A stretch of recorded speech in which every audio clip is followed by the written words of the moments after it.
Bonjour à tous, ici Soldier Roots Combat, affaire du petit Leroy.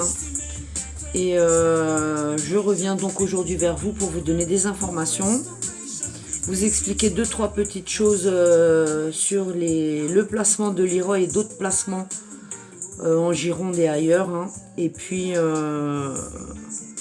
on passera ensuite sur les suites donc de l'information à caractère sexuel et du signalement et des enquêtes qui s'ouvrent à Sens autour de tous ces incidents impliquant Leroy. Alors j'ai pu échanger cet après-midi avec la brigadier chef de Sens qui va s'occuper donc des auditions des enfants, notamment de mon enfant. Elle m'a confirmé que j'allais être entendue donc derrière. Elle m'a rassuré que Leroy allait être filmé et qu'ils ont l'habitude d'auditionner les enfants. J'ai pu aussi lui donner des informations supplémentaires sur l'état de Leroy actuel et que il est arrivé de Bordeaux dans Lyon en fin août l'année dernière dans cet état-là. Et que ce qui se passe aujourd'hui depuis 1 an au foyer et au niveau du comportement de Leroy, c'est bien entendu lié à ce placement secret qu'a prononcé le juge Laurent Gebler à Bordeaux et couvert donc par plusieurs personnes du tribunal de Bordeaux. Et c'est moi qui suis poursuivi donc demain. Donc je vous rappelle que demain, vendredi 16 septembre, je serai convoqué au tribunal pour une audience correctionnelle pour injure et outrage envers ce magistrat responsable de l'état de mon enfant actuel. Voilà, donc ça se passera demain à 13h30 au tribunal de Sens.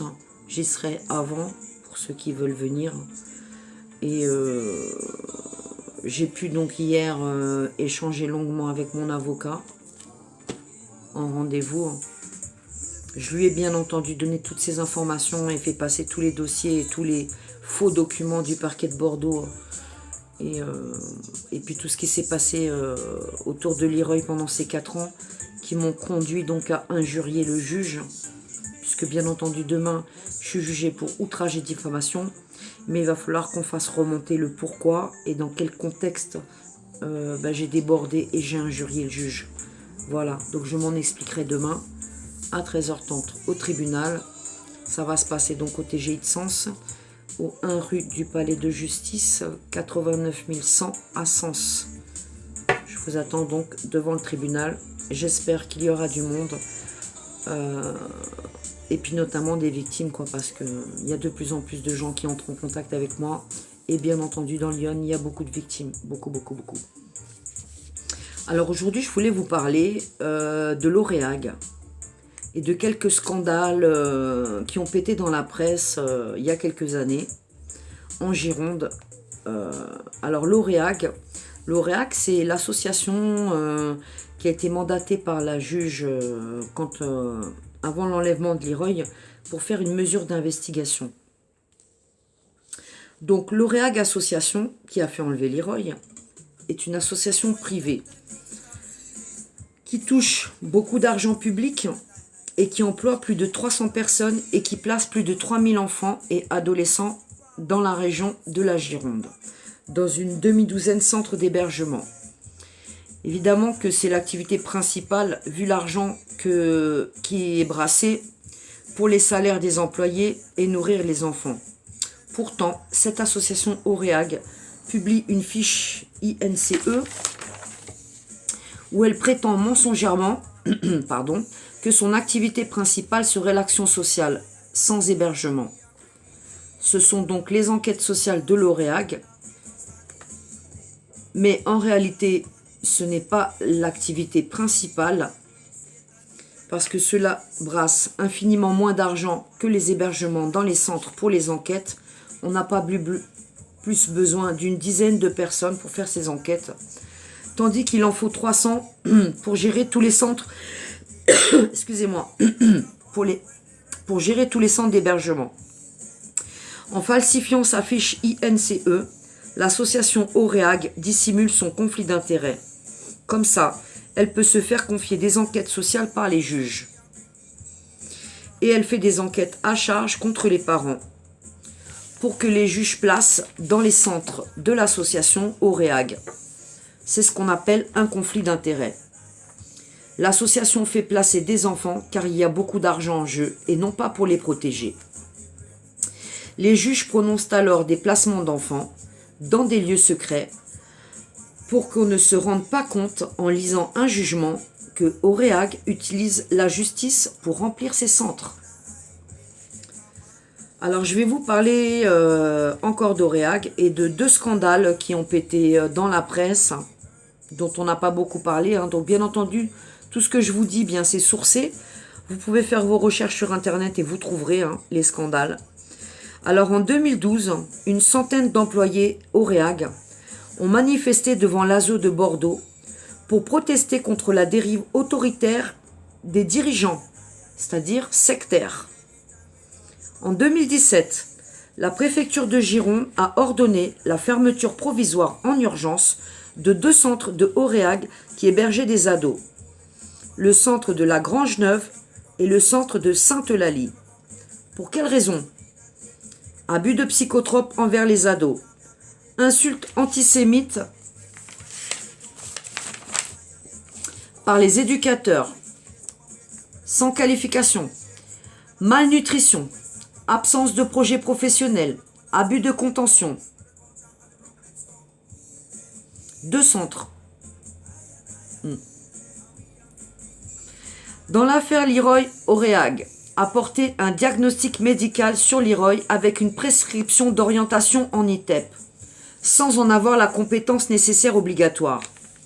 Auréag m'a aussi calomnié, attaqué en justice, en prétendant que je ne nourrissais pas mon enfant.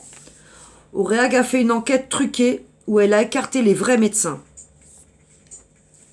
Donc voilà qui est l'Auréag, qui a été mandaté pour une enquête sociale qui leur a permis de faire enlever mon enfant. On sait aussi que Leroy a été dans les mains de l'Auréag. On a bien entendu gratté. Alors ensuite, il y a eu les 3 scandales du foyer départemental à Eysines, en Gironde toujours, sous la responsabilité du président Jean-Luc Glaise. Alors, à Eysines, en 2017, article Sud-Ouest, c'est sourcé, violence envers les enfants. 2e scandale, ils réitèrent la même chose. Et là, ils embauchent des éducateurs violents pas formés. C'est passé à la télé. Nous avons donc un journaliste qui s'est infiltré dans le foyer et qui a filmé pendant des semaines ce qui se passait dans ce foyer. Et c'est passé à la télévision en plus. Ensuite, il y a eu encore en 2017 comme en 2019...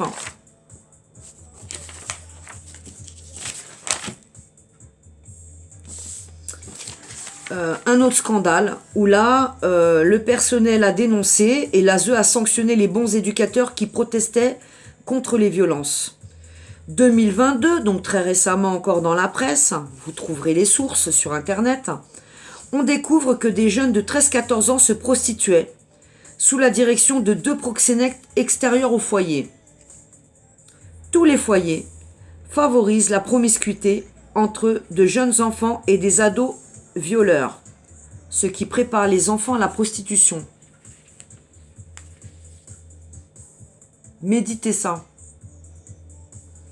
Donc c'est ce parquet qui m'attaque, c'est ce département qui m'a enlevé mon enfant et qui m'en a pas donné de nouvelles pendant 3 ans, que des fausses notes, des fausses nouvelles, dont on sait aujourd'hui que Leroy n'a pas été scolarisé.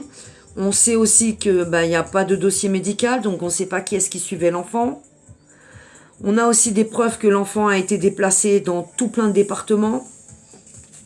Et aujourd'hui, eh bien, Leroy, il est sexualisé, a dit Madame la juge dans son jugement de mois de mai. Alors moi, bien entendu, j'ai demandé aujourd'hui à la personne qui va entendre mon fils. Je lui ai donné des éléments. Et puis je vais d'ailleurs faire une note au procureur dans les jours qui viennent pour lui donner davantage d'informations. Et il est bien évident qu'ils vont devoir croiser l'affaire Leroy Bordeaux et ce placement secret et l'état de Leroy aujourd'hui qui reproduit un certain nombre de choses qu'il a subies sur d'autres enfants. Alors pour finir cette vidéo, je ne voulais pas vous la faire longue, eh bien je voulais revenir sur ce qui se passe autour de moi, de campagnes de dénigration, de campagnes d'isolement, de trolls, d'associations, de victimes même, de youtubeurs, hein, de tout plein de gens qui me censurent. Donc il faut savoir que depuis 2014, l'association Wanted Pedo est venue torpiller mon affaire et a appelé les gens à se désolidariser de Sylvie Finger et de son affaire Célie et Cécile Ritchie dans le Val-de-Marne. Vous avez entendu toutes sortes de choses sur moi. Je suis une manipulatrice, je suis une alcoolique, j'aurais fait placer mes enfants. Voilà, donc ça, eh bien j'entends tout ça, et puis c'est répété, répété, répété. Alors il n'y a pas hein, que des campagnes de trolls et de toutes ces personnes, lanceurs de patates, influenceurs, youtubeurs, associations, victimes, qui parlent de moi pour que je me retrouve toute seule. Le 17 mai dernier, je me suis donc retrouvée de nouveau seule en audience à Auxerre pour Leroy. Le même jour, ce n'est pas un hasard, nos ennemis eh bien, avaient mis l'audience de Madame Sandrine Vol. Il y avait beaucoup de monde là-bas. Demain, c'est donc Sylvie Finger à Sens. Et l'affaire de Camille Chauvet et de sa maman qui est incarcérée, le capitaine Majani, à Toulon. Donc, je vous laisse sur cela et je vous laisse réfléchir à cela. Et surtout, je vous demande d'utiliser votre discernement et de comprendre ce qui se passe aujourd'hui dans cette lutte anti-pédocriminalité, placement abusif. Isoler les plus gros dossiers, mettre les plus grosses affaires le même jour dans 2 départements différents et isoler des victimes comme moi. Alors moi, je suis la plus censurée depuis des années. Puisque mon affaire, Célie Stécie Ritchie et Leroy Bordeaux, plus tous les 2 autres départements où j'ai eu des signalements de la CRIPS, c'est-à-dire 5 départements, eh bien, mon affaire est une collusion de fonctionnaires. Et l'affaire Leroy est la suite, bien entendu, du réseau et des représailles pour avoir dénoncé donc tout ce qui se passait dans le Val-de-Marne autour de mes enfants. Alors comprenez aujourd'hui ce qui se passe. Et pourquoi on met Sylvie Finger systématiquement derrière. Pourquoi est-ce qu'on tente d'infiltrer tout le temps Sylvie Finger et pourquoi Sylvie Finger est toute seule. Elle n'a pas de soutien. Alors, faites des recherches hein, sur l'opposition contrôlée. Je vous remercie. Et puis, je compte sur vous demain. Tous ceux qui peuvent venir me soutenir. À 13h30, j'y serai bien entendu avant. Sens, c'est à 50 minutes en TER de Paris. Et relayez la vidéo. À très bientôt.